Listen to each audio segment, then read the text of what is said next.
तो दोस्तों स्वागत है आपका लाइफ कोच के एक और वीडियो में। हम हैं Ayush multi speciality hospital Kharghar में और हमारे साथ है बहुत ही स्पेशल गेस्ट डॉक्टर विभावरी पाटिल जो एक साइकेट्रिस्ट है और हमारे साथ आज वो जुड़ बैठे हैं मेंटल हेल्थ के बारे में एक सीरीज स्टार्ट करने के बारे में, जहाँ पे आज का जो हमारा टॉपिक होगा वो है एडिक्शंस। तो हम स्वागत करते हैं डॉक्टर विभावरी पाटिल का इस वीडियो में। Thank you so much for calling me here on this platform.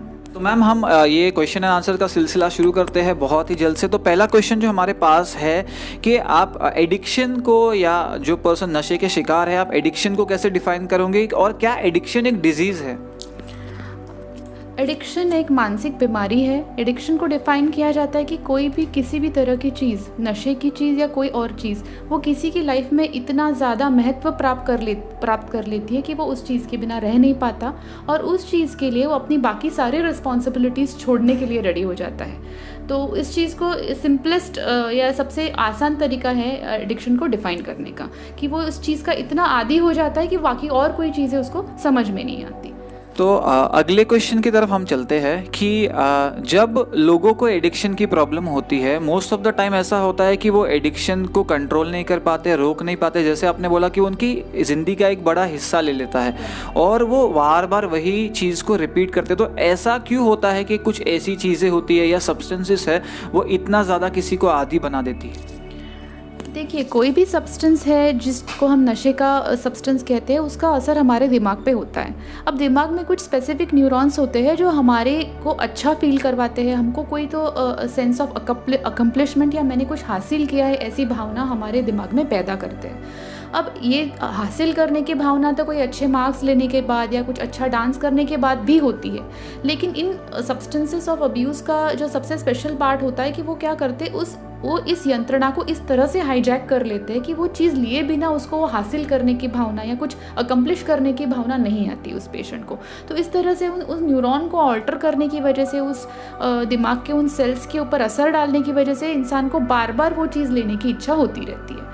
तो डॉक्टर विभावरी के हिसाब से कुछ लोग अपने जो अचीवमेंट की जो इनकी फीलिंग है उनको वो अननेचुरल वे से लेने लग जाते हैं और इस मात्रा में लेने लग जाते हैं कि जो नेचुरली भी उनको अचीवमेंट होती है तो उनको वो हाई की फील नहीं आती और एडिक्शंस ही उनको वो लेवल तक लेके जा सकती है, इसलिए वो उसके शिकार हो जाते हैं। अगला क्वेश्चन ये है कि अगर पेरेंट्स चाहते हैं कि पेरेंटिंग का हिस्सा बने कि उनके जो चिल्ड्रन है वो एडिक्शन का शिकार ना हो, तो क्या चाइल्डहुड में या टीनेज में ऐसे वो स्टेप्स उठा सकते हैं जो उन्हें बेनिफिशियल हो सकते हैं? ये बहुत महत्वपूर्ण सवाल है कि हमारे बच्चों को या आने वाली जनरेशन को इस चीज़ से दूर कैसे रखा जाए, क्योंकि ये चीज़ ऐसी है जिसको आप अपने से ही मना कर सकते कि भाई मैं इसके आदी नहीं होना चाहता। तो सबसे पहली बात यह है कि अगर घर में पिता या माँ अगर एडिक्शन फॉलो कर रहे हैं या फॉर इंस्टेंस शराब पी रहे या ड्रग्स ले रहे हैं, ये चीज़ बच्चों के सामने होती है। जैसे बच्चे बड़े होते हैं और अ पीरियड ऑफ टाइम उनको समझ में आ जाता है कि घर में इस तरह का कुछ हो रहा है। तो अगर माँ बाप कोई चीज़ कर रहे हैं तो इट इज़ वेरी लाइकली, ये बहुत लाजमी बात है कि बच्चे उस चीज़ को फॉलो करें। तो एक चीज़ है कि घर में अगर माँ बाप इस चीज़ को बढ़ावा ना दे, अगर आपकी कोई भी शादी या पार्टी या आपका कुछ भी सोशल गैदरिंग है जिसमें आप सोशल ड्रिंकिंग भी कर रहे हैं, तो ये ध्यान रखिए कि आपके बच्चे आसपास ना हो। ये सबसे इम्पॉर्टेंट चीज़ है। दूसरी बात, जैसे जैसे बच्चे बड़े होते हैं, टीनेज में जाते हैं या ऐसे भी छोटे बच्चे अगर टीवी में देख रहे कि कोई इंसान शराब पी रहा है या सिगरेट ले रहा है या इस तरह की चीज़ें, तो बहुत लाइकली कि बच्चा सवाल पूछेगा अपने माँ बाप से कि मम्मी ये क्या कर रहे हैं या डैडी क्या कर रहे हैं। तो बहुत बार माँ बाप बोलते हैं अरे वो गंदा है, उसके बारे में मत सोचो, छोड़ दो, जाने दो उसको, तुम छोटे हो, तुम्हारे को इसके बारे में सोचने की ज़रूरत नहीं है। लेकिन मेरा ये कहना है कि बच्चों को जितनी जल्दी आप इस चीज़ के दुष्परिणामों के बारे में बताएंगे, इन्फॉर्मेशन देंगे, बच्चे इस चीज़ के बारे में समझेंगे।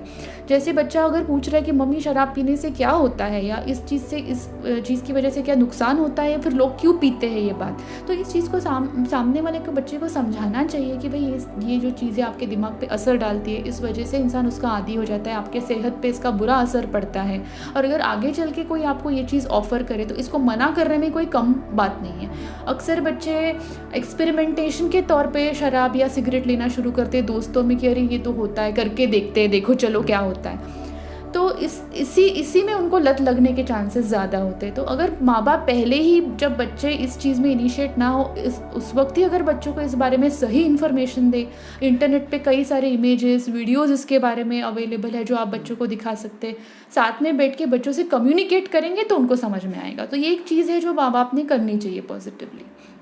तो जैसा डॉक्टर विभावरी ने बोला कि जब हम एडिक्शन को अगर कंट्रोल करना चाहते हैं वो पेरेंटिंग लेवल पे होना चाहिए और सही एग्जाम्पल सेट करके होना चाहिए।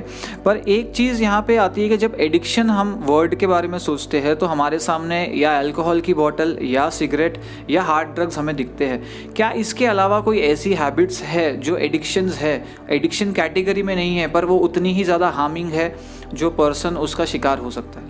बिल्कुल ऐसी और चीज़ें हैं जो अभी, जिसके ऊपर अभी भी रिसर्च जारी है, और उसको हम सीधे एडिक्शन का लेबल नहीं लगाते, लेकिन वो चीज़ एडिक्टिव पोटेंशियल की है और उसको वो उतना ही बुरा असर मानसिकता पे डालती है, जिसके मिसाल के तौर पे इंटरनेट या mobile phones, social media addiction है, जैसे कि बहुत सारे लोग इंस्टाग्राम, व्हाट्सएप, फेसबुक के इतने आदी हो गए कि उसके सिवा नहीं रह पाते, उसी को अपने लाइफ का केंद्र बिंदु बनाते। उसी के साथ बहुत से लोगों को ये ऑनलाइन गेमिंग जैसे पबजी या इस तरह के और भी अलग अलग गेम्स जो अवेलेबल है, उसकी भी स्पेशली जो यंग जनरेशन है, टीनेज या कॉलेज गोइंग लोग हैं, इसके बहुत ज़्यादा उनको इसका एडिक्शन हुआ है। उसी के साथ में फूड भी एक एडिक्शन होता है कि कई बार बहुत से लोग होते हैं जो बहुत ज़्यादा फास्ट फूड खाते हैं एंड खुद को रोक नहीं पाते, जिससे बहुत ज़्यादा हेल्थ हज़ार्ड्स बढ़ गए। तो ये भी एक चीज़ है जो एडिक्टिव पोटेंशियल की है। साथ ही साथ ऑनलाइन या इस तरह के जो अश्लील या पोर्नोग्राफिक वीडियोस या उस तरह का जो स्टफ़ इंटरनेट पे या कहीं भी होता है, उस चीज़ का भी एडिक्शन बहुत ज़्यादा है या एडिक्टिव पोटेंशियल तक पहुँचा है। हाँ, तो अगर आप ये सोचते हो कि आपके बच्चे या आपकी फैमिली में बहुत सारे लोग हैं, वो सेफ़ है और वो अल्कोहल कंज्यूम नहीं कर रहे, हार्ड ड्रग्स कंज्यूम नहीं कर रहे, तो आपको ये सब एस्पेक्ट्स के बारे में भी सोचना ज़रूरी है कि जो बाकी चीज़ें हैं जो एडिक्टिव पोटेंशियल रखती है, उनसे भी आप उनको कैसे दूर रख पाते हो। तो अगला सवाल है, जब हमने सोशल ड्रिंकिंग की बात अब की थी तो यूजुअली बहुत सारे लोग इसे कारपेट के नीचे ब्रश कर देते हैं कि हम एडिक्ट नहीं हैं, हम सिर्फ सोशल गैदरिंग्स पे पीते हैं, सोशली ड्रिंक करते हैं, हम रिस्पॉन्सिबली ड्रिंक करते हैं। क्या ये लाइन इंसान खुद ड्रॉ कर सकता है सोशली ड्रिंक करने के बीच में और एडिक्ट होने के बीच में? क्या कम्प्लीटली गेम उसके पास है? बहुत मायनों में हाँ है, क्योंकि सोशली कई जगह पे होता है कि पार्टीज़ में या सोशल गैदरिंग्स में अल्कोहल ऑफ़र होता है, लेकिन हम कहाँ और किस लेवल तक पी रहे हैं ये हर इंसान को एक लेवल तक समझ में आ रहा होता है। तो कहीं ना कहीं इस चीज़ को बस ये मेरी लिमिट है, इसके बाद में एक बूंद भी नहीं पीऊँगा, तो ये रिजोल्यूशन उस इंसान को ही अपना सेट करना है। अगर ऐसा है कि अगर वो अपने में, कई लोग होते हैं जो सोचते कि मैं 1 या 2 पैक पीऊँगा और उसके बाद वो कंट्रोल नहीं कर पाते, तो इसी तरह वो एडिक्टिव पोटेंशियल उसका बनता जाता है। तो बहुत सारा एडिक्शन का ट्रीटमेंट, एडिक्शन से जिसको हम रिहेबिलिटेट करते हैं, उसमें बहुत ज़्यादा जो इम्पोर्टेंस है उस पेशेंट के अपने रिजॉल्व को बहुत ज़्यादा जाती है। तो वो एक बहुत इंपॉर्टेंट चीज़ है कि आप अपने पे कितना कंट्रोल रखते हो, वो एक चीज़ इम्पॉर्टेंट है। तो जैसे हमने बात किया था कि कुछ सब्सटेंसेस एडिक्टिव पोटेंशियल लगते हैं, क्या कुछ ऐसे लोग भी होते हैं वो एडिक्शन के शिकार होने के ज़्यादा दूसरों से कंपैरिजन में आदी हो सकते हैं? जैसे हमने बोला 2 लोग हैं, दोनों सोशली ड्रिंक कर रहे, पर एक पर्सन ने 2 पैक के बाद रोक लगा दी और दूसरा जो पर्सन है वो बिल्कुल रोक नहीं पाया। क्या पर्सन की पर्सनालिटी ऐसा हो सकती है जो उसको एडिक्टिव होने पर मजबूर कर सके? देखिए, ऐसा तो क्लियरली नहीं कहा जा सकता कि ये पर्सनालिटी एडिक्टिव पोटेंशियल रखती है और ये पर्सनालिटी एडिक्टिव पोटेंशियल नहीं रखती। ये बहुत जनरलाइज्ड स्टेटमेंट होता है, लेकिन हो सकता है कि उस इंसान के कुछ प्रीडिस्पोजिंग फैक्टर्स है, उसकी लाइफ में कुछ ऐसे वाक़ये हैं जिसकी वजह से वो एडिक्शन की तरफ जा सकता है। बहुत सबसे इंपॉर्टेंट चीज़ है कि फैमिली हिस्ट्री ऑफ एडिक्शन है क्या। अगर उसने अपने घर में अपने किसी फैमिली मेम्बर को एडिक्ट करते हुए देखा है तो वो लर्न बिहेवियर हो सकता है और वो उस चीज़ के आदी हो सकता है। दूसरी बात, अगर उसकी पर्सनल लाइफ में कोई प्रॉब्लम चल रही है, जैसे वो डिप्रेशन का शिकार है या कोई और दूसरी मानसिक बीमारी का शिकार है, तो ऐसे लोग बहुत लाइकली होते हैं कि वो एडिक्शन के चपेट में आ सकते हैं। तो वो एक चीज़ होना, मतलब रूल आउट करना ज़रूरी है। ठीक है। तो जब हम बहुत सारे ड्रग्स और सब्सटेंसेस की बात करते हैं और लोग जो स्मोक करते हैं वो सोचते हैं कि स्मोकिंग उनके लिए एडिक्शन नहीं है, जो गुटखा च्यू करते हैं वो बोलते हैं कि उनको तो उनके काम के लिए वो हेल्पफुल है।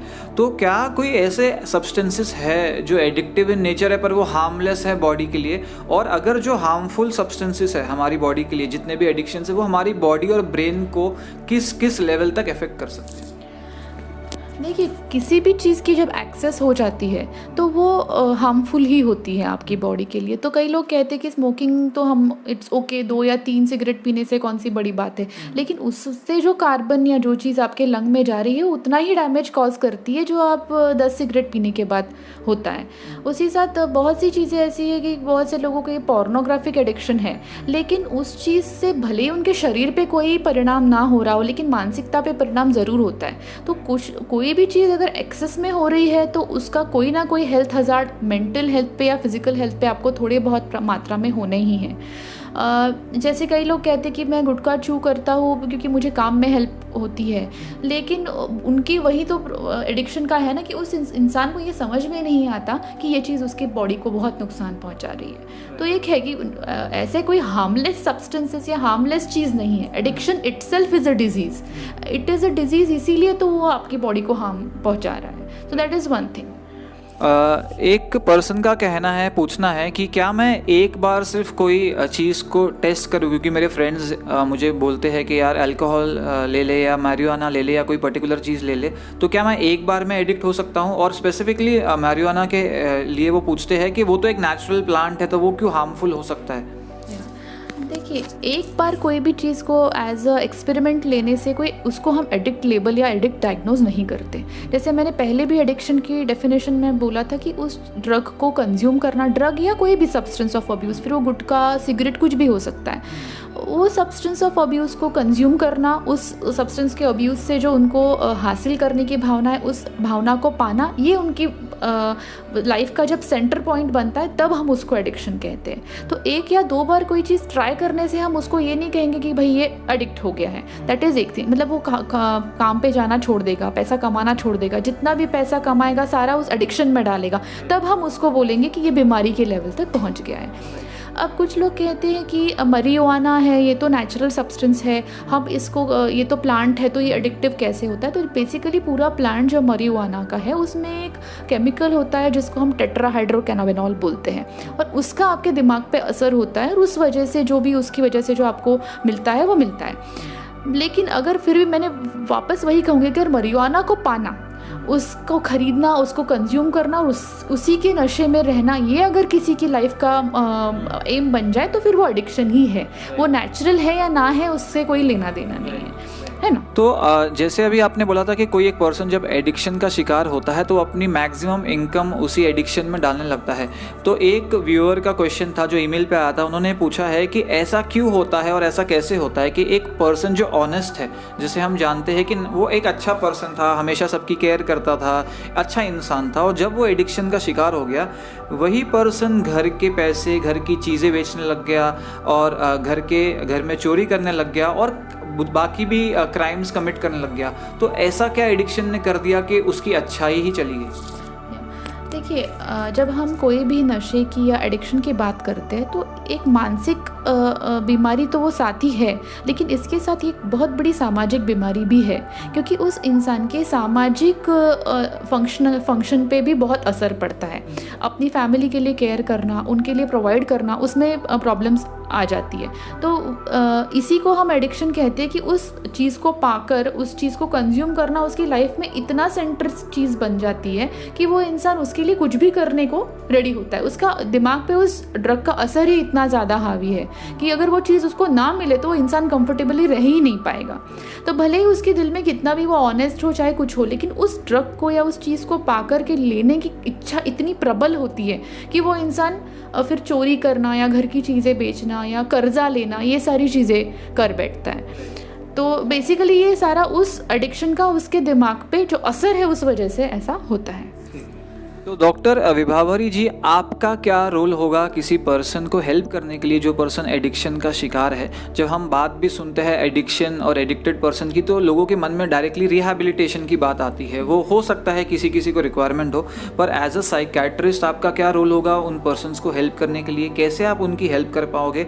और एक डर लोगों के मन में आता है जो है विड्रॉल सिम्टम्स का, कि क्या अगर हम इस नशे को छोड़ते हैं, क्या विड्रॉल सिम्टम्स इतने डिफ़िकल्ट होते हैं? उससे तो अच्छा नशा था।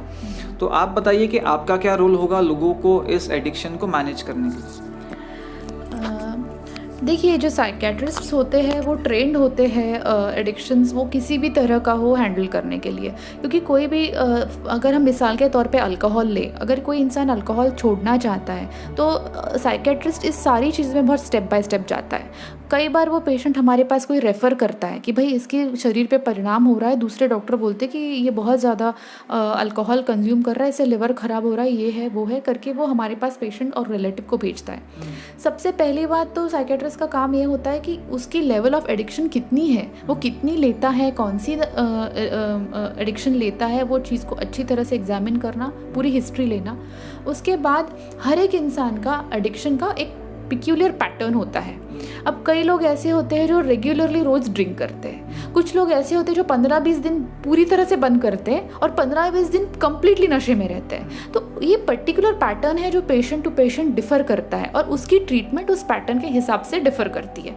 तो वो पैटर्न हम हिस्ट्री में जान के लेते हैं। सेकेंडली, इस इंसान के एडिक्शन में उसकी फैमिली मेम्बर्स का कितना हाथ है, फैमिली मेम्बर्स कितने सपोर्टिव है, उस पेशेंट को कितने एक्सेप्टिंग है। क्योंकि हम ये समाज में देखते हैं कि जो इंसान कोई किसी भी तरह का नशा करता है उसकी अपनी फैमिली में या समाज में इज्जत कम होती है, इस वजह से उसको सपोर्ट भी बहुत कम होता है। अगर वो छोड़ना चाहे भी तो उसको प्रोत्साहित करने वाला, उसको सपोर्ट करने वाले लोग कम होते हैं। तो वो चीज़ हम गार्नर करना शुरू करते हैं। दूसरी बात, उस पेशेंट को स्पेसिफिक थेरेपी पे डालते हैं। जैसे अगर वो बंद कर देगा तो उसको विड्रॉल सिम्टम्स आते हैं, मतलब हाथ पैर कांपना या बेचैन होना, नींद ना आना, ये मिसाल के तौर पे ऐसा कुछ होता है। उस चीज़ के लिए डॉक्टर उसको दवाई देते हैं सो दैट वो विड्रॉल सिम्टम्स से उसको तकलीफ़ ना हो।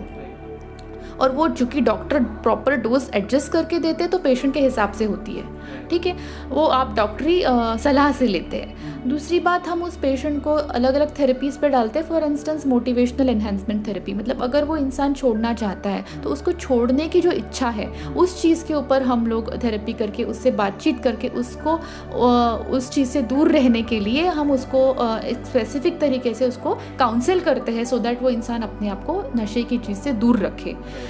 इसी के साथ अगर उसको सपोज़ लिवर ख़राब हो गया है या उसको कुछ पी लिया है या उस वजह से दूसरे हेल्थ प्रॉब्लम शुरू हो गए तो दूसरे डॉक्टर के पास रेफ़र करके इलाज करके उसकी फ़िज़िकल हेल्थ को इम्प्रूव करने की हम कोशिश करते हैं। उसकी फैमिली को बुला के उस पेशेंट को सपोर्ट करने के लिए काउंसिल किया जाता है। तो ये एक स्टेप बाय स्टेप अप्रोच है। तो साइकेट्रिस्ट उसमें सेंट्रल रोल प्ले करता है क्योंकि अल्टीमेटली छोड़ना पेशेंट को है और उसको सपोर्ट करने का काम हम लोग बाकी लोग करते हैं, ठीक है।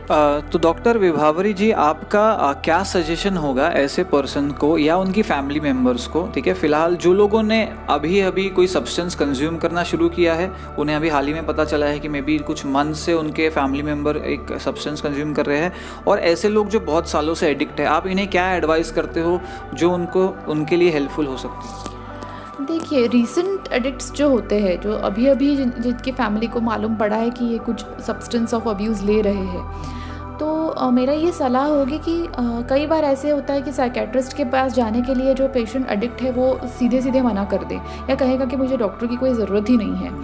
तो मैं ये सजेस्ट करूँगी कि आपके जो भी फैमिली डॉक्टर है, आपके जो भी जनरल फैमिली फिजिशियन है, उनके पास आप जा कर के इसके बारे में सलाह लीजिए। बिकॉज़ वो डॉक्टर आपके पेशेंट को कन्विंस कर सकते हैं कि भाई आप इस चीज़ को साइकेट्रिस्ट के पास लेके जाएं।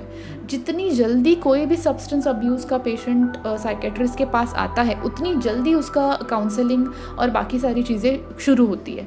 तो उस इंसान को एकदम नशे के हावी हो जाकर, मतलब उसकी पूरी ज़िंदगी उसके पीछे बर्बाद होने से बचाना बहुत आसान होता है अगर आप जल्द से जल्द साइकेट्रिस्ट के पास जाएं। तो उस वजह से क्या होता है कि उस पेशेंट को इस चीज़ को समझाना कि भाई ये एडिक्टिव पोटेंशियल है, इस वजह से आपकी लाइफ ख़राब होना शुरू हो गई है और अगर आप अभी नहीं रुके तो आपका पूरा लाइफ इसके पीछे बर्बाद हो जाएगा, ये समझाना बहुत आसान है। तो जल्द से जल्द आप डॉक्टर के पास पेशेंट को लेके जाएं। बाकी कई लोग बोलते हैं कि रिहैब में डालो, यहाँ डालो, वहाँ डालो, लेकिन रिहैब में डालना इज़ नॉट अ सोल्यूशन।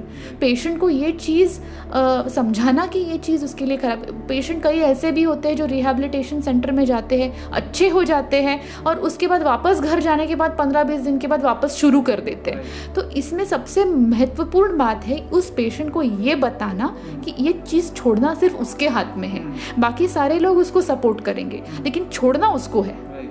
और ये चीज़ सबसे कारगर तरीके से साइकेट्रिस्ट कर सकता है। तो आप उसको अगर जितनी जल्दी हो सकता है मेंटल हेल्थ प्रोफेशनल के पास ले जाइए।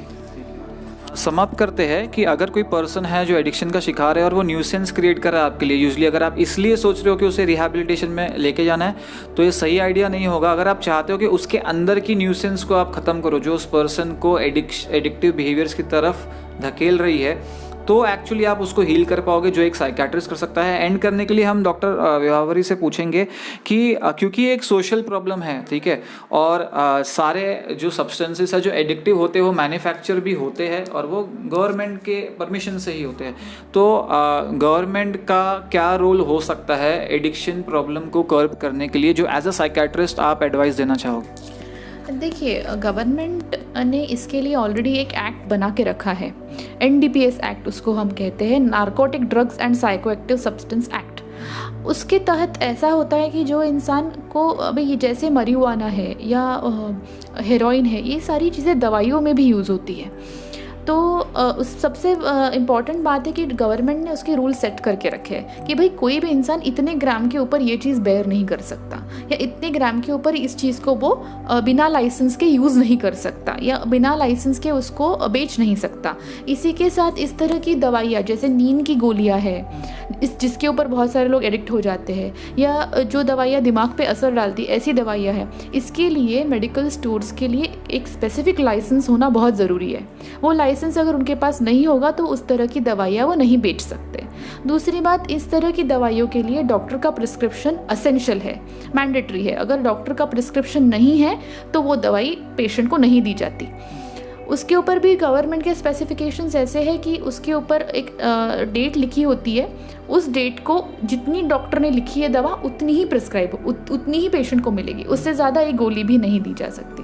लेकिन कई बार इम्प्लीमेंटेशन में बहुत बार प्रॉब्लम्स आती है। गवर्नमेंट रूल बना देती है लेकिन वो कहाँ तक फॉलो हो रहा है, कौन से लोग कर रहे हैं, इसीलिए इसमें स्मगलिंग ये सारी चीज़ें आ गई है कि बहुत सारे लोग जो कहते हैं कि अवैध तरीके से इस चीज़ को मार्केट करते हैं। तो सबसे ज़्यादा इम्पॉर्टेंट चीज़ ये है कि बाकी लोगों ने भी ये समझना चाहिए कि इस इंसान को ये चीज़ मिलती कहाँ से है, और अगर वो कहाँ से मिल रही है। अगर आपको ये समझ में आ रहा है कि कोई स्पेशली स्कूल्स या कॉलेजेस में इस तरह के लोग होते हैं जो स्पेसिफिक एक बंदा होता है जो जाके ये चीज़ प्रोवाइड करता है, तो इस बारे में अगर आपको कोई जानकारी मिले तो आप हायर अथॉरिटीज़ को, डॉक्टर को और पुलिस को इत्तला करें, क्योंकि इस तरह के लोग ही होते हैं जो इस चीज़ को फैलाने में ये होते हैं। तो गवर्नमेंट अपनी तरफ से सारी चीज़ें करती है लेकिन उसको इम्प्लीमेंट करना डॉक्टर्स के और बाकी लोगों के हाथ में ज़्यादा है। तो हम समाप्त करेंगे कि अगर किसी को भी आपकी फैमिली में एडिक्टिव प्रॉब्लम है, आपको एडिक्शन की प्रॉब्लम है, इमीडिएटली आप लेट मत करिए, हेल्प सीख करिए, एक साइकेट्रिस्ट को नियरेस्ट आप विजिट करिए। अगर आप खारघर में हैं तो आप यहाँ आ सकते हैं आयुष मल्टी स्पेशलिटी हॉस्पिटल में, जहाँ पे डॉक्टर विभावरी पाटिल है जो बहुत सालों से एक्सपीरियंस है, साइकेट्रिस्ट है, और वो ज़रूर आपको आपकी एडिक्शन से रिकवरी की जर्नी में हेल्प कर पाएगी। तो दोस्तों धन्यवाद ये वीडियो देखने के लिए। हम मिलेंगे एक और वीडियो में एक और सेगमेंट के मेंटल हेल्थ अवेयरनेस के बारे में अगले हफ्ते में डॉक्टर विभावरी पाटिल के साथ। तब तक देखते रहिए लाइफ कोच।